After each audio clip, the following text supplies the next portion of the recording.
This is Mike Quinlan, and you are listening to the Business Owner Transition Podcast.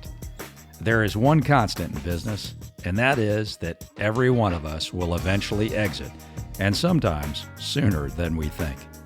In this podcast, we discuss topics to help you with elite preparation, so when you're ready for transition, you won't just exit, you will join that exclusive group of owners who have accomplished an elite exit.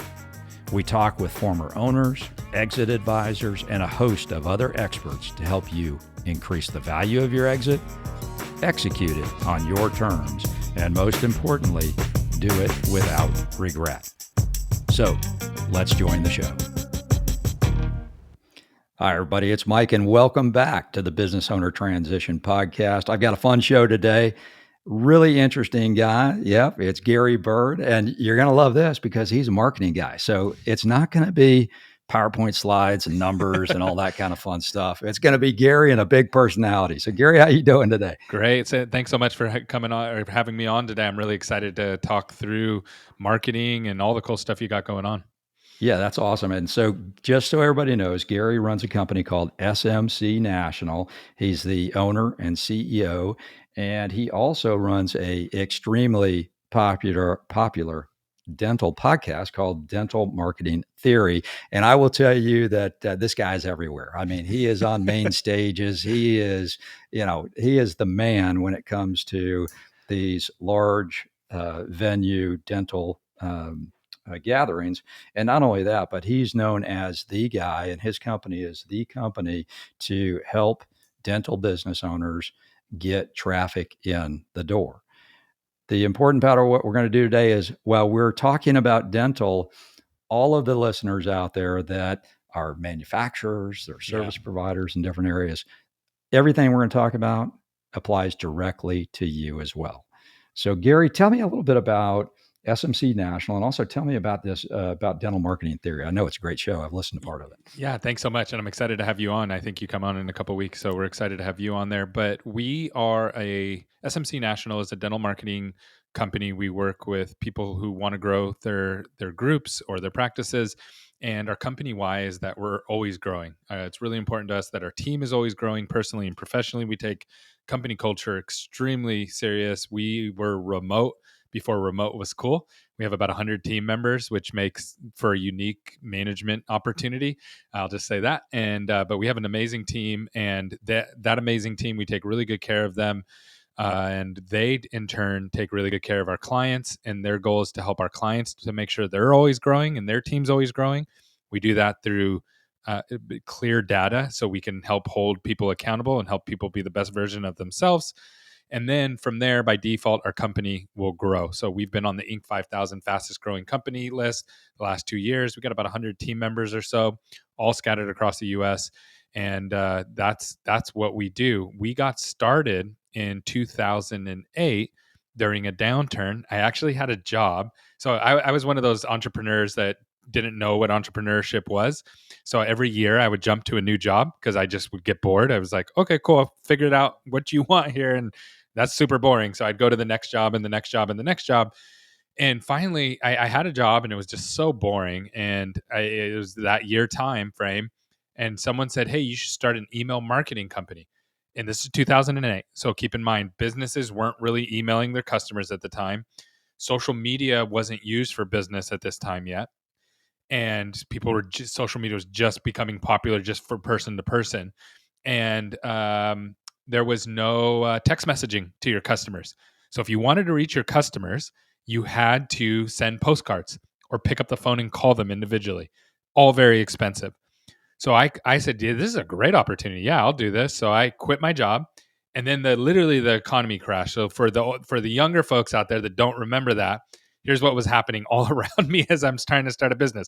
Businesses are literally closing their doors. Restaurants were closing like crazy, and everybody was losing their house. It seemed like I knew at least 20, 30 people that lost their house just personally, and it was happening everywhere. So all these houses are foreclosing, businesses are going under, and I'm starting a business. And what actually seemed like a really bad thing at that time actually turned into be a huge blessing for me, because everybody at that time was paying about $6,000 a month for phone book. And it wasn't working anymore because there's this thing called Google now.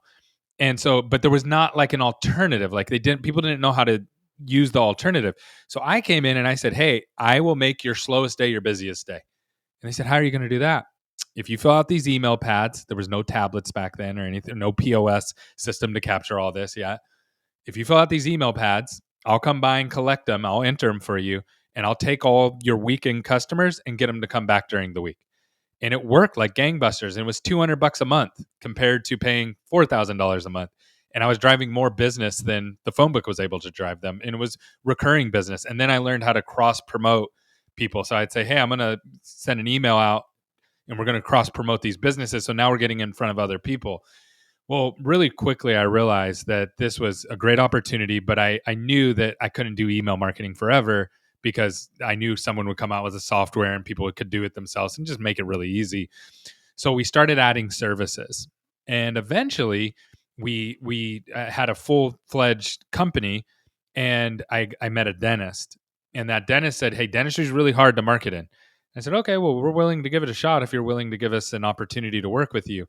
And they went from about $90,000 a month to about $450,000 a month over a couple years. During that time, as he was growing, we still work with him. That was about 10 years ago. As he was growing, he started referring me to other dentists, and we started to basically just build out a whole dental division. The dental division got so big that we ended up splitting the company. I went and just focused it just on dentists, and that's what SMC National is today. And that's kind of how it all came about. So yeah, that's my story. And dental marketing theory was I wanted to talk to people like yourself, people who are in the dental industry who have very unique stories of how they solve problems. And one thing that makes dental very unique is everything's so data focused, right? So everything's around data, and I love data, and I'm a huge numbers guy, but dentists are like to the next degree, right? They love data. And so every time I listened to a podcast, it was always just like it was listening to a math class. So I said, okay, well, I'm going to bring people on and I'm not going to do that. I'm not going to talk about numbers. There's plenty of people out there doing that. I'm going to talk about your entrepreneur journey. Why'd you get into dental? How hard is it to run a business? What's successful for you? What's failing? And that's gone really, really well. It's been received well. We get a lot of good information from it. I try to get people vulnerable and talking about stuff that is hard, not just all the good stuff. As in marketing, everybody always just talks about the good stuff. So we try to focus on that. It's not a show about marketing, really. It's more of a show about what's working for people in the dental industry and what's not, and what direction the industry is growing. And we have some of the biggest names on there. I've really been fortunate to be able to get people who I never thought would ever want to come on my show. And really, when I started it, I was just like, I just want to do this so I can talk to people, so I can learn. It was really just a learning platform. But now people are listening, and we have thousands of people and listening all the time, and it's really awesome. Yeah. Well, I look at it this way. It is such a great and fun way to connect with people and actually educate them. It's on my show. I don't let people sell anything. I Same. force them to actually teach people stuff. It's after being a flight instructor for 20 something years in the Navy, it's much more about seeing people be successful that really kind of makes me happy. But you said something just a moment ago that I think let's explore for just a second, and then I'm going to ask you about what your thoughts are on the dental industry. But you said to me just a second ago, you started in 2008 during downturn, and I often see CEOs that I do consulting with have the tendency to want to cut marketing and sales budgets at when the downturn happens, right? And so I know you've got a good quote on that coming I from do, yeah. Henry So we were Ford. just talking about that. Henry Yeah, Ford said, "A man who tries to stop advertising to save money is like a man who stops a clock to save time. It doesn't work, and it actually is going to have there's a huge ripple effect. And I've seen this happen where people will stop marketing because our numbers are dropping. So you cut your marketing spend because that's easy to cut, and there's an external vendor, so it's like doesn't rock your culture or anything like that. But then what happens is that feels good. So now you're profitable again.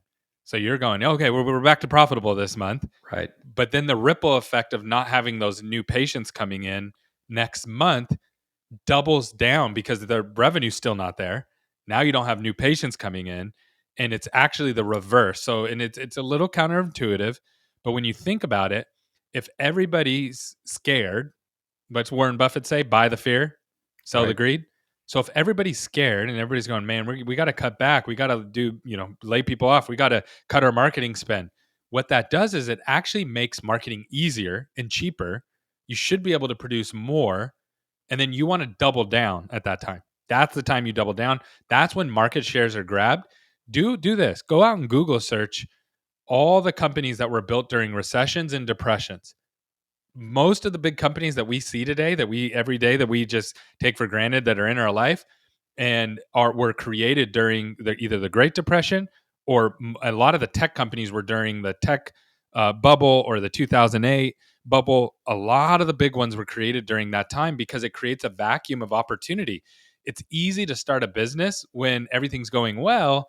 It's really hard to start a business when everything's going south. So people stop starting businesses, people stop growing, people stop investing, and it becomes so much easier to grow during those times. And so I know I'm a marketing guy, so it's easy for me to say spend more money on marketing, but like I'm doing the same thing. We've doubled down when COVID hit. We lost 75% of our revenue overnight. Boom, because all the dental offices closed. We had a couple that stayed open just for emergencies in certain states. So that was our 25%. So we could not make payroll. And so we went to our team and we said, hey, all of our clients are closed and they've laid everybody off. Because almost every dental office that closed laid everybody off. We said, we're not going to do that. And I know business wise that doesn't make sense, but I'm going to make a bet. I'm betting that the economy is going to open back up in the next 90 days and we're going to get back to business. And we took out loans to literally make payroll. Right. And the reason that I was willing to do that was I knew if the economy didn't open in 90 days that we were in way more trouble than having some credit card debt and some loan debt, right? Well, Yeah. we 5x'd our business during that time because most of our competitors did the opposite. They laid everybody off. So when the market turned, we were ready to go and ready to receive that business. Nobody else was ready because everybody was laid off, and it's a Yeah. process to bring everybody back in. So when you double down on those opportunities, pays huge dividends, bigger than you can believe from a market share standpoint. Yeah. So let me ask you a question. So, systemically, as maybe a percentage of revenue, what would be a good target for a marketing budget for That's a actual content? that's an for what for say it For again. for not overhead, so not the people, but Oh the yeah, content. for just the produce. Yeah. Okay, great Yeah. question. So here's what most people in the dental industry do. Even big groups, I've had to do this before. Okay, Gary, how much should I spend per location? You want 5,000? That's not how you pick a marketing budget. And don't ask marketing people what you should be spending. That's bad business, right? Because marketing people are happy to spend whatever they can get their hands on. So you Sure. don't want to go to the marketing company and ask them, what should I be spending? What you want to do, and I know we're on the same page with this because we talked about this before. What you want to do is you want to go look at what your revenue is, and then you want to spend a percentage of your revenue towards marketing. Now, in dental, these are loose bands, so it's not always true for everybody, and it depends. Are you in pedo Medicaid versus GP versus implants versus ortho? Like they're all different, but I'm just going to give you some loose bands. So 1 to 3% is basically like, hey, I'm just playing ball, right? Like you're out Mhm. there, and you might get some good results from that, but that's just you're dipping your toe in the water.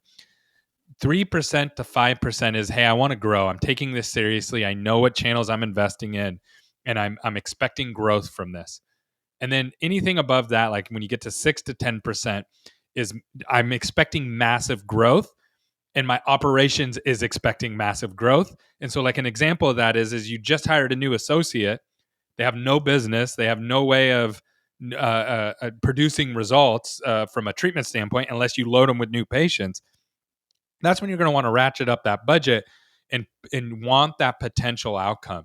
Now, the Yep. reason that everybody's so scared to do this, and I understand why, I understand how they feel, I should say, because I would feel the same way if I was in their shoes, is because they don't actually have clear metrics around what's working and what's not working, which means you're flying blind. And so what you want is you all you have to do is reverse engineer your marketing. So if you can figure out what your cost per lead, meaning how much is it? You watch Shark Tank, right? Sure, You sure. watch Shark Tank. So what's the first thing they ask everybody? What's your cost per acquisition? How much does That's it right. cost to? And when you don't know that number, they slap you pretty hard on that show.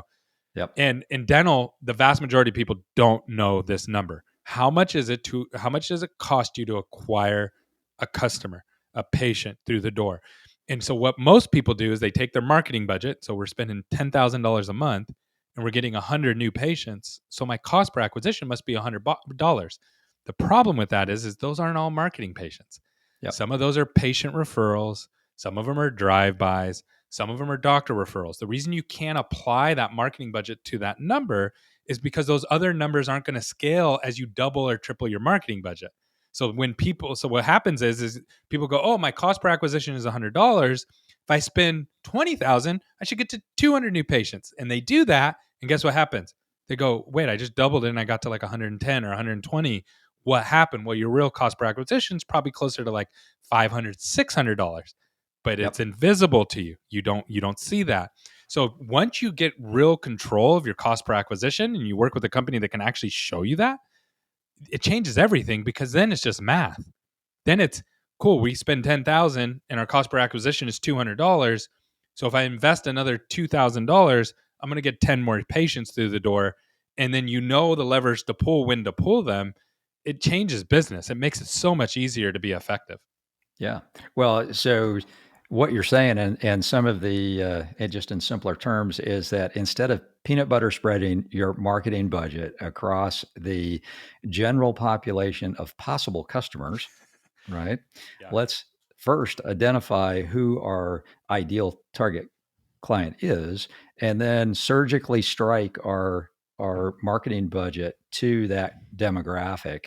Um, and I think that it's interesting also in dental. You mentioned it just a second ago. Is that all of these subspecialties in the industry? You can't just say my dental marketing budget is X. No. Nope. Yeah. So the way I describe it to people is usually most people are net fishing for their marketing. Mm-hmm. So what happens when you net fish? You throw a net out in the ocean, you get some of the fish that you want, but you also get hundreds of creatures that you didn't want, right? So Right. that's what most marketing is in dental. And it's scary to stop that because you don't know what's going to happen if you stop that because you don't have clarity around what's actually producing and what's not. What I like to do is more like deer hunting. You see a buck, you have one shot, and you either hit it or you miss it, but it's extremely valuable every time you hit it. And if you do that enough times, you gain confidence, and that's 100. Yeah, that's the core of why people fail in their marketing. And then to your point, the avatar is huge. So who you're actually serving really matters. It makes all the difference in the world if you understand what kind of patients you're trying to reach. And this is another mistake that I see people make is they go to the marketing company and say, "Well, you tell me what kind of patients I should get."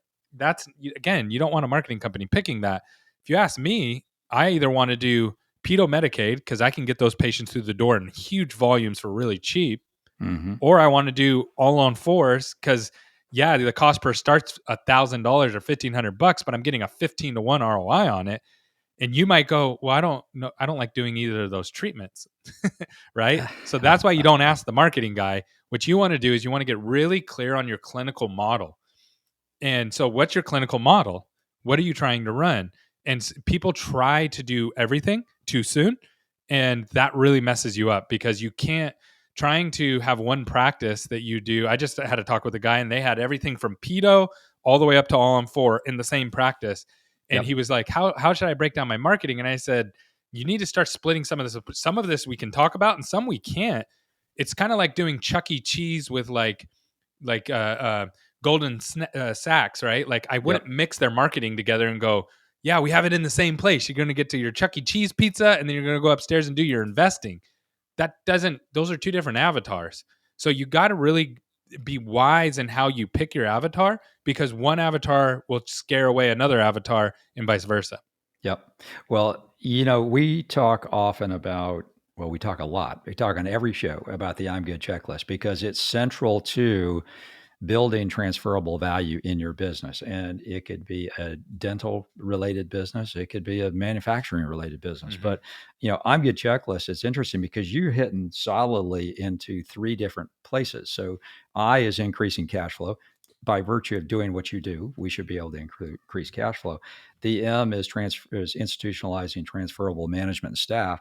The first O is optimizing financial statements. And here's another spot where you are, which is documenting operations and processes, and not just document it, but optimizing those processes. And marketing is a process. It's not just kind of a broad application of dollars that you hope the right things happen. Yeah. But what you can do is you can affect the last element, which is D, right? Which is diversifying the customer base, Mm-hmm. or diversifying the payee base, or the type of service delivery that is being generated. So I could go to you and I could say, "Hey, listen, my client, Dr. X, is highly concentrated in the type of client they're serving. We need to generate some diversification. Gary, let's talk about that. They're willing to do these different things. Now let's talk about how we can actually create Yeah. that client diversity." Yeah, I love that. So this is like business 101, right? So what you want to do is you want to add what the next step is in the patient journey. So like I sell marketing. So one of the things that we add on to our services is coaching. So if you can't answer the phone, we're going to say, okay, well, we have a phone coach that can help you convert that, because that's the natural next step, right? So if you are a GP, if you're a general dentist, Mm-hmm. then what's, or any business, whatever business you are, and you sell something, you sell a service or a product, what's the next step in that product? What is the next thing that the customer is going to want, or the patient is going to want? So again, using a dentist, if you are a general dentist and you're doing fillings and those kind of things, what's the next thing the patient's going to want? Well, Invisalign's really easy to add, Yep. right? And Yeah. ortho's really like, that's a really easy one to add. Yep. Single dental implants, really easy to add. You're going to have a whole customer base of people who want dental implants. And you're going to have a whole nother different customer base that's going to want Invisalign. So all of a sudden now you have these high ROI, meaning that's a return on investment. So Yep. for every dollar you're putting in, you're getting $5, $6, $7 back. And you just added that to your top line. And now there's some complexities that get added to that, right? There's easy ways and hard ways to do this, of course, just like anything. But those are the natural next steps. Now then when you start to get in and go, okay, well, we want to do full arch, you can do that, but that's going to add a lot more complexity, not just to the clinical model, but also to the operational model, and also to the marketing model. And then that potentially, when you go too far out to the right or to the left, again, if you say, well, I want to add pedo Medicaid, okay, well, here comes 400 new patients this month. Yep. You're going to go, whoa, whoa, whoa, that's too much, right? So we went too far out to the edges. And so in each category, you can go to the right or the left too far. So that's where you have to really have somebody who understands how to, one, drive these people in, but also how this connects to your operations. So if to all of them, if you've ever marketed before and you've probably used somebody who didn't know what they were doing at one point. What will happen is they'll overwhelm you with a bunch of opportunities that aren't real opportunities.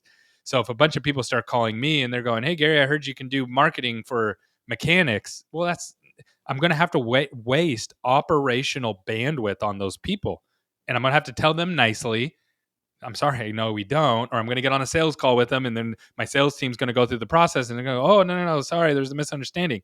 That cost you something, right? Yep. That actually cost you something.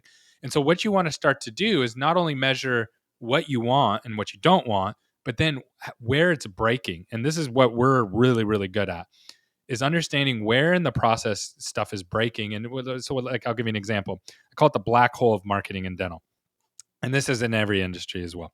Sure. So, but I just know these numbers in dental really well. You spend $10,000. Okay, the average unanswered phone rate, and I want your listeners, guess what your unanswered call rate is, and you're going to make up a number. And people always say, "Oh, I've heard 100% or 99% or during normal business hours." The industry average. If you don't know this number, meaning not by your gut, not what you think it is as you listen, The industry average is 35% right now. And I know you work with the mall. I work with like Corey Yep. from Call Force Yep. and Mall from Patient Prism. They see the same numbers. These are the numbers that we see. These are the average.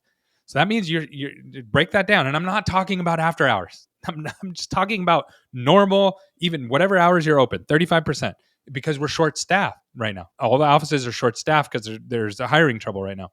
Yep. So $10,000, that means $3,500 of that goes down the drain because the second they call and you don't answer, they call the next dentist right on the next list, right? Okay, so now we're at 6,500. Okay, what is the average phone conversion for marketing? And I know what everybody thinks. Everybody says, "Oh no, I know Susan. She does great. I hear her. She's great on the phones. I know she's awesome." But what is her marketing conversion rate? If you say, "Well, I don't know what my marketing conversion rate is," or "My global rate is 90%."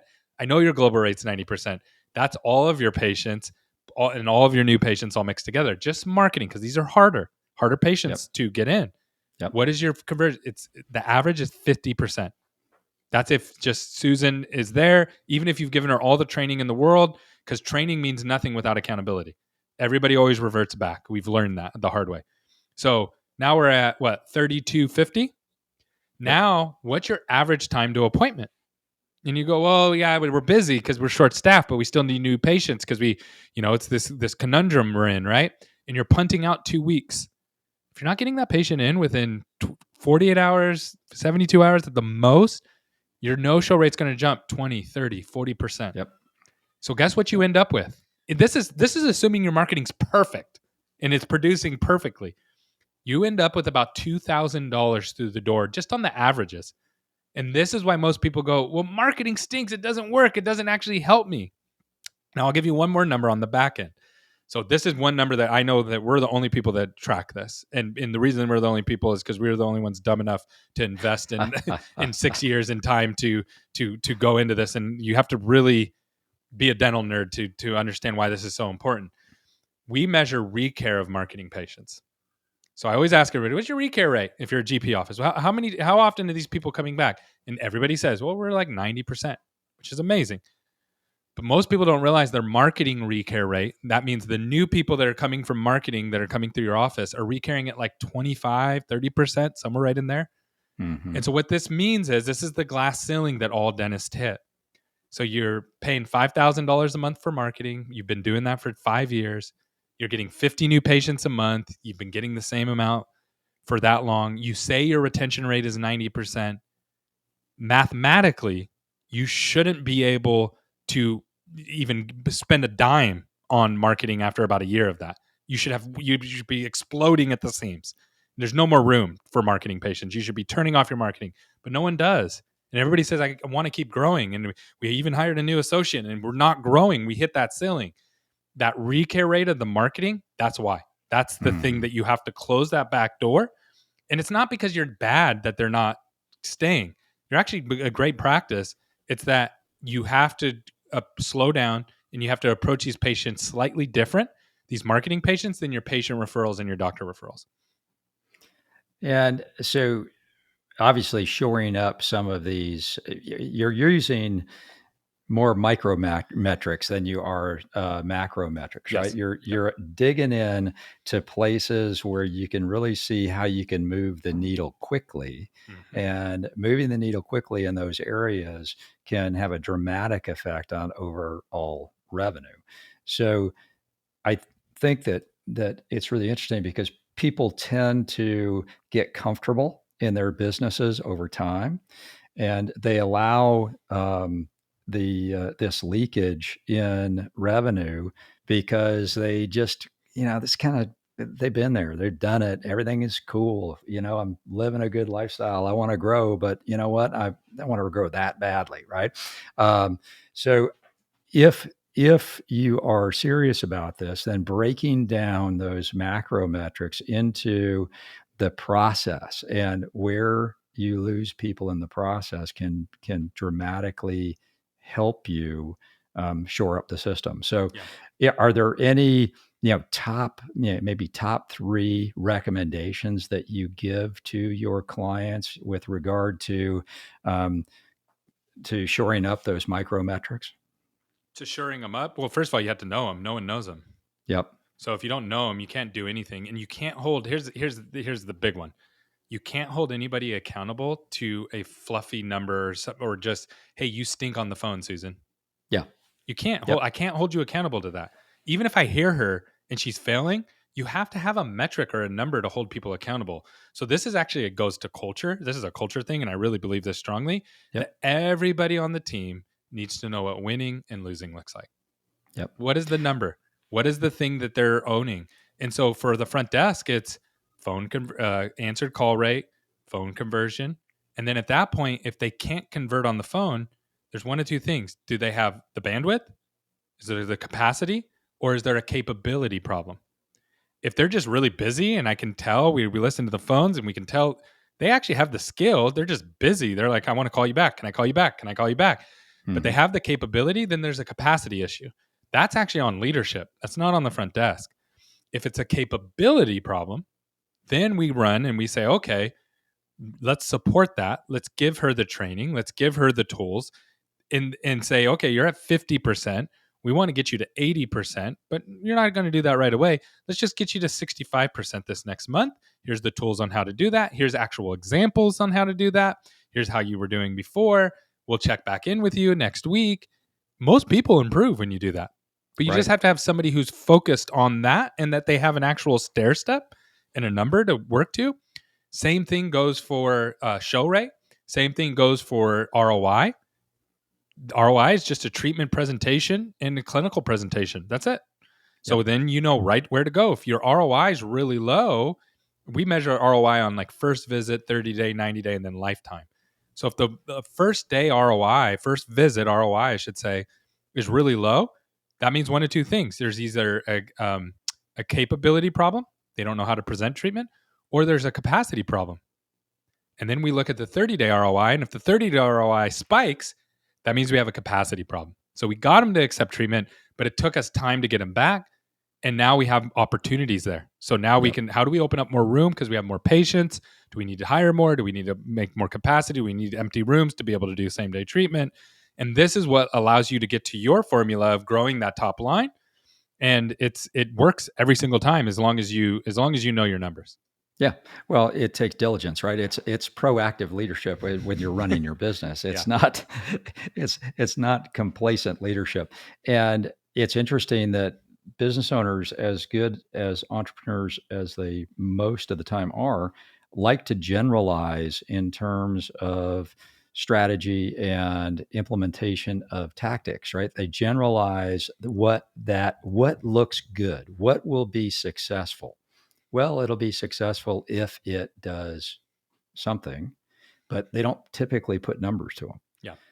Hey, Jim, okay, that's great. This is one of the top things that you want to take care of this year, and you think it's going to do this. Let's put a number to it.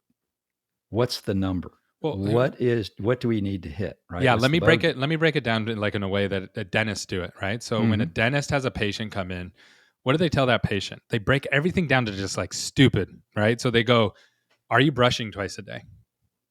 Are you flossing once a day? At this time, after at night, right? Not in the Mm-hmm. morning. I need you to floss at night. And then here's a water pick, or here, use this mouthwash, right? And they make it really simple. And then they say, do that every day between now and the next time I see you. And then what did dentists tell you? They go, if you do this, you don't have to pay me a bunch of money. Right. But if you don't do this, you're going to pay me a bunch of money to fix all these problems. Marketing's the same way. Everything else in business is the same way. You're either going to get these micro metrics, which are floss every day and brush your teeth twice a day Mm-hmm. and use the water pick once a day. You're going to go to those all the way down to the micro every single day, and you're going to hold people accountable to that. And if they don't do that, then you're going to end up throwing money at the problem. That's everything in business is that way. Yeah, absolutely. Well, listen, okay, so we've talked most of the time today, which is about some really cool stuff because it's direct, tactical, in the office kind of stuff that we've talked about today. So, what I'd like to get your opinion on is, the status of the dental industry today, Mm. and we have a softening economy. We don't, we may go into a full recession. Um, what does the industry look like? and from a marketing perspective, what do you think the opportunities are for, dental business owners out there to succeed? Yeah, well, the first thing I'm going to say is the big dogs don't ever slow down during the recession. They double down, triple down, and expand Mm. and take advantage of that opportunity. And so, but most of the small guys do stop out of fear. And so, if you really want to grow, the recessions and downturns are the best time to grow. The dental industry as a whole has proven to be recession proof. It was Yep. even pandemic proof. Like the numbers, you go and look at the year that we had COVID and then the year that we didn't, they're relatively the same, right? Or there was a slight growth or slight shrinkage, but it was almost like it didn't happen, right? I know there was a couple months where we were slow and then it rebound, Yep. but the point is, over the long haul, it's pandemic proof. Not all industries are that way. Some industries didn't bounce back. Go ask the people in the cruise lines and the hotels and things like that, right? Okay. So how what can we learn from that? So one is betting on your business is one of the best things you can do. If you're taking money and you're putting it into, and I'm all for Bitcoin, but before you put it into Bitcoin, I'd put it back into my business. I'd hire coaches. If I and if I didn't understand something, and I do this all the time, we 5x'd our business over a very short period of time. I had no idea what I was doing. When you go from 18 team members to 100, it's a slightly different business model that you're running, and when you do it really quick, you don't have time to learn on the job. I went to people who knew how to do those things, and I hired them, and I said, "Teach me, please. I need help," because I didn't know what I was doing. And so, as you grow, bringing in experts to help you along the way is the fastest way to learn. And sometimes it doesn't feel good to cut that check for 5, 10, $15,000. I get that. But the way I think of it is this is going to save me 6 months. This is like the cheapest thing I could do to get that time. And the opportunity loss is huge. Okay. Yep. So when you have an opportunity loss, when you go and start looking at where you should be growing versus you've been stagnant, that's where it gets really, really painful to look at from an entrepreneur's standpoint. The other thing is, as far as dental goes, it's still very early. We're still way early. If you go Mm. into these other industries and look at what's going on there, it's a bloodbath, fighting for customers, fighting for employees, fighting for everything. And businesses go out. Here's the interesting thing. If you and I started a business, Mike, any business, pick any industry outside of dental, Yep. Yep. 95% failure rate. That's right. But if you and I partnered with a dentist and opened a dental office, 90% success rate. So we're still in a really good time.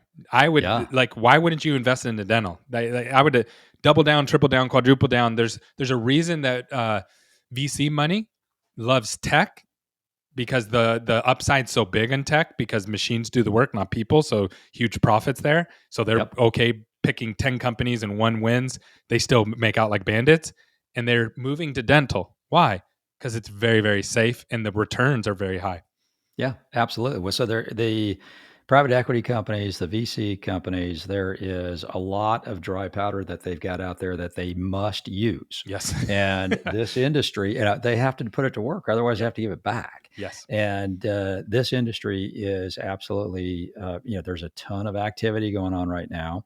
All of your clients probably have received, unsolicited offers at some point. Yep. And, you know, I have part of people what reach out to this me offering, "Hey, do you want to help me buy some dental practices?" You right, know what I mean? If VCs right. are reaching out to me, I can only Yeah, imagine what they're doing to the actual dentist.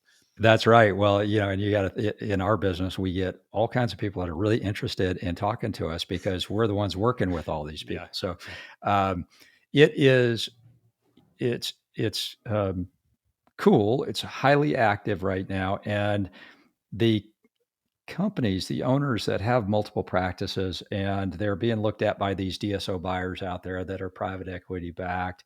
And the three elements of the lead to exit are maximizing transaction value, right? And then if you really have a strong business, then you're much more likely to be able to do it on your terms, Yep. 100%. right? And Yep. if you really have thought about all this stuff and gone through the work, then hopefully you're going to be able to do it without regretting the fact that you did. Yep. And what I would ask you right now is, so let's say you've got one of your clients that is, number one, trying to improve the quality and the cash flow of their business so that, first of all, it's just a really nice business. But secondly, so that they can prepare themselves for making good decisions if they receive an unsolicited offer that Hmm. might make sense, right? But not only make good decisions because they've got the right intel and they've got the right type, they've cleaned up their business. Um, but secondly, uh, trying to execute a transition strategy within 3 years. So, what do you tell them from a marketing standpoint? Hey, listen, this is what I think we can help you with. If you've got 36 months left to go, and we need to dot dot dot. Yeah. So I love build to sell. So I've built my business to sell, even though I'm not going to Mm-hmm. sell it. Yep. And what that means is that I'm not involved in every single nook and cranny. I'm not stressed out every single day, putting out fires all the time. If you're doing those things, do you think people want to buy that? Right? Like, do people want to buy fires, dumpster fires, and people want to buy stress? No, Yep. they want to buy good cultures. They want to buy effective machines that actually work. When I say a machine, just go watch Shark Tank.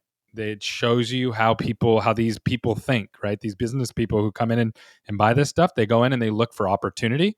So what's the upside opportunity for us? And then they look at, well, how can you acquire a customer? And if you Yep. can acquire a customer and you have upside opportunity, then you're going to have people kicking down your door, and then you get to pick. But if you don't have that, then you're left negotiating with one person and they're in control, or two Right. people and that means they're in control.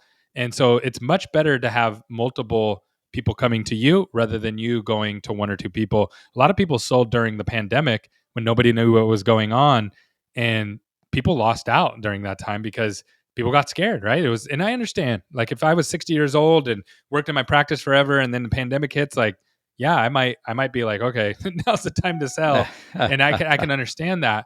I actually bought a house during the pandemic. In the middle of the pandemic, I lived in a house. I was renting it. I told the lady multiple times, "Hey, I want to buy it. I want to buy it." And I'm in Southern California, so it's like hard to find a house. I have a Yep. lot of kids, Yep. and she said, "Okay, I'll sell it now." And during the pandemic, and I knew she thought that she was getting a good deal out of it. Like, she was like, "Oh man, this is all going to tank." This thing went up so I can't even tell you. It makes me choke just thinking about it. How much it went up after she sold it to me, because I took advantage of that opportunity, that fear.